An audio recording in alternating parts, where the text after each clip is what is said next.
Hello friends, welcome to அம்மா spicy kitchen. இன்னைக்கு நம்ம பார்க்க போகிற ரெசிபி என்னன்னா, வீட்டிலேயே ஈஸியான மெத்தடில் சாம்பார் பொடி எப்படி செய்யலான்னு பார்க்கலாங்க.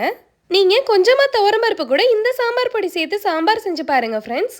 அளவும் அதிகமாக இருக்கும், நல்ல திக்கான கன்சிஸ்டன்சியில் கமகமனு மணமாகவும் அட்டகாசமான டேஸ்ட்லையும் இருக்கும். இந்த சாம்பார் பொடியில் நீங்கள் டிஃபன் சாம்பாரும் சாதத்துக்கு சேர்த்து சாப்பிட்ற சாம்பாரும் செய்யலாங்க. கூடவே பார்த்தீங்கன்னா வறுவல் ஃப்ரை பண்ணுற ரெசிபிஸ்க்கு இந்த பொடி சேர்த்திங்கன்னா ரொம்பவே மொறுமொறுன்னு கிறிஸ்பியாகவும் செம்மையான டேஸ்ட்லையும் இருக்கும் ஃப்ரெண்ட்ஸ். வாங்க இந்த சாம்பார் பொடி எப்படி செய்யலான்னு பார்க்கலாம். நம்ம சேனல் அம்மா ஸ்பைசி கிச்சனை சப்ஸ்கிரைப் பண்ணிக்கோங்க ஃப்ரெண்ட்ஸ். கூடவே இருக்க பெல் ஐக்கானையும் கிளிக் பண்ணிடுங்க ஃப்ரெண்ட்ஸ். ஃபஸ்ட்டு சாம்பார் பொடிக்கு எல்லா பொருளையும் வறுத்துட்டு தாங்க அரைக்கணும்.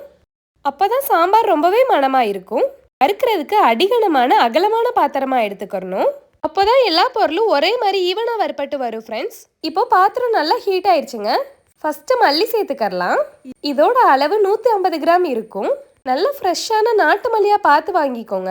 இதை சேர்த்துட்டு ஃப்ளேமை மீடியத்தில் வச்சுக்கணும். மல்லி வறுப்பட்டு லைட்டாக செவந்து வரணும். அப்போ தான் சாம்பார் ரொம்பவே மணமாக இருக்கும். இப்போது மல்லி நல்லா வறுப்பட்டுருச்சு, கமகமன்னு வாசனையும் வருது. இந்த ஸ்டேஜில் ஒரு மல்லி எடுத்து உடச்சி பார்த்தோம்னா 2ஆக உடப்பட்டு வரணும். அப்போது நம்ம மல்லி சரியான பக்குவத்தில் வறுப்பட்டு வந்துருச்சுங்க. இதை ஒரு தட்டில் மாற்றி வச்சிடலாம். அடுத்ததாக மிளகாய் 75 கிராம் எடுத்திருக்கீங்க. நம்ம மல்லி எடுத்த அளவுலே பாதி அளவு மிளகாய் எடுக்கணும். இதில் 50 கிராம் நீளமான சம்பா மிளகாய் எடுத்திருக்கீங்க.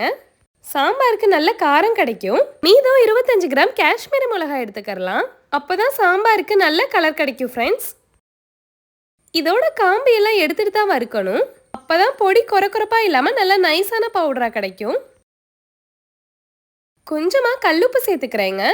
மிளகாயில் நெடி அடிக்காமல் இருக்கும்.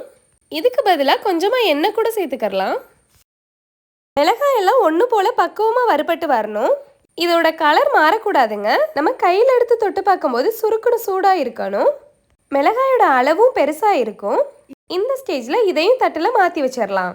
இப்போது மிளகாயும் மல்லியும் வறுத்தாச்சு. இந்த பாத்திரத்தை எடுத்துட்டு பருப்பு வறுக்கிறதுக்கு கொஞ்சம் குறுகலான பாத்திரத்தை எடுத்துக்கரலாம்.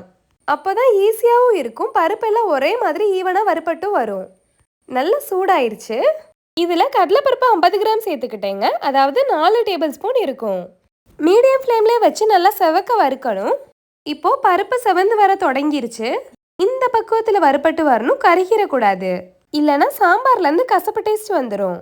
கடலைப்பருப்பு மட்டும் வறுபடுறதுக்கு கொஞ்சம் அதிகமான நேரம் எடுக்கும். இப்போது பக்குவமாக வறுத்தாச்சுங்க. இதையும் ஒரு பிளேட்டில் மாற்றிக்கிடலாம். இப்போது நம்ம அடுத்ததாக எடுக்க போகிறது பீஸ் பருப்பு.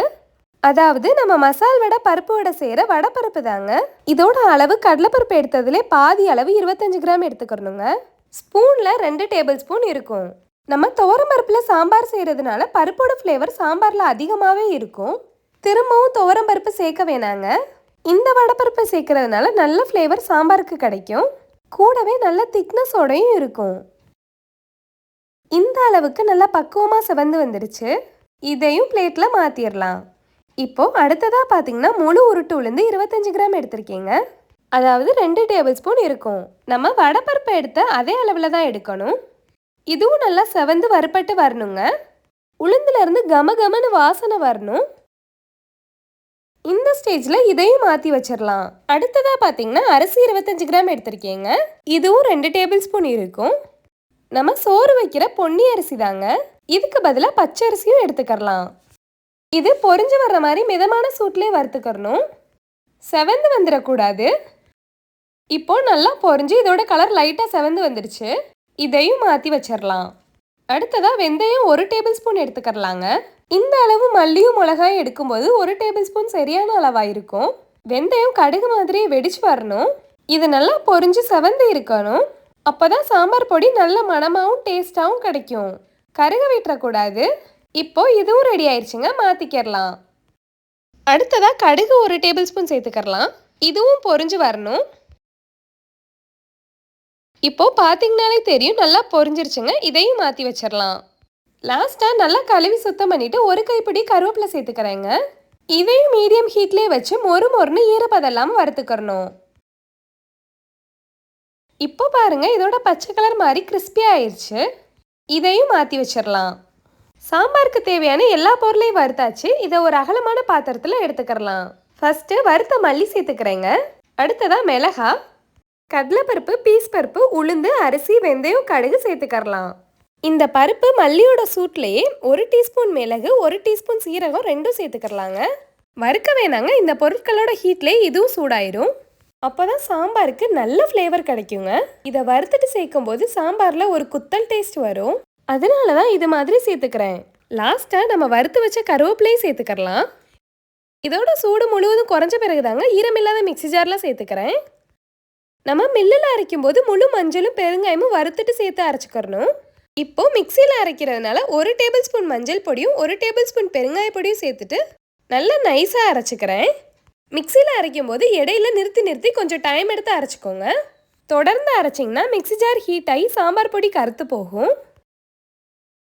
அவ்வளோதாங்க, நம்ம சாம்பார் பொடி வீடே மணக்கிற மாதிரி கமகமன்னு ரெடி ஆயிடுச்சு. இதை ஒரு பிளேட்டில் கொட்டி நல்லா சூடு ஆறின பிறகு ஒரு ஏர்டைட் பாக்ஸில் ஸ்டோர் பண்ணி வச்சுக்கோங்க. 6 மாதம் ஆனாலும் மனமும் நிறமும் ருசியும் மாறாமல் இருக்கும். என்னோட இந்த சாம்பார் பொடி ரெசிபி உங்களுக்கு பிடிச்சிருந்தா ஒரே ஒரு லைக் மட்டும் கொடுங்க ஃப்ரெண்ட்ஸ். இந்த சாம்பார் பொடியை வச்சு ஹோட்டலில் கிடைக்கிற மாதிரியே வீட்டிலே எப்படி மணக்க சாம்பார் ரெடி பண்ணலான்னு வீடியோ வேணும்னா ஒரே ஒரு கமெண்ட் மட்டும் பண்ணுங்க ஃப்ரெண்ட்ஸ். இது கூடவே செஞ்சோம்னா வீடியோ கொஞ்சம் லென்த்தாக போகும். அதனால நீங்கள் கமெண்ட் பண்ணிங்கன்னா நான் நெக்ஸ்ட் வீடியோவில் செஞ்சு காமிக்கிறேன். நம்ம சேனலை சப்ஸ்கிரைப் பண்ணிக்கோங்க ஃப்ரெண்ட்ஸ். இந்த வீடியோ பார்த்துட்டு இருக்க எல்லா உறவுகளுக்கும் ரொம்ப ரொம்ப நன்றி.